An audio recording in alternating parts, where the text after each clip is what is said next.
তাকদীরের উপহার। জীবনে আমরা অনেক কিছু চাই, অনেক কিছু ভেবে রাখি, কিন্তু সব কিছু কি আমরা পাই? না, পাই না। আমরা ভাবি হয়তো আমি পারতাম যদি আমার ভাগ্য ভালো হতো, হয়তো ওটা পেতাম যদি আমার কপালে থাকতো।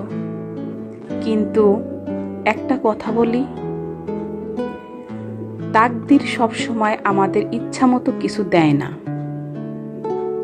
কিন্তু যেটা দেয় সেটাই আমাদের জীবনের সবচেয়ে বড় উপহার হতে পারে। অনেক সময় যা হারাই সেটা হারিয়ে যাওয়া না, বরং রক্ষা পাওয়া। আর যেটা দেরিতে আসে সেটা হয়তো তোমার জন্যই অপেক্ষায় ছিল। তুমি যেটাকে অভিশাপ ভাবছো, হয়তো সেটা তোমার জীবন বদলে দেওয়ার আশীর্বাদ। তুমি যাকে হারিয়ে কাঁদছো, হয়তো সে না থাকলে তুমি নিজের ভিতরের শক্তিটাই চিনতে পারতে না। তাকদীর মানে সবকিছু তোমার নিয়ন্ত্রণে নেই, কিন্তু তোমার প্রতিক্রিয়া, তোমার ধৈর্য, তোমার ভরসা, ওগুলো ঠিক তোমার হাতেই।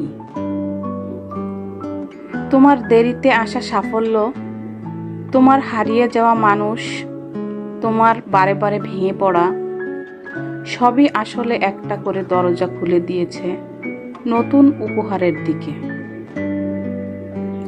ভেবো না তুমি পিছনে পড়ে গেছো,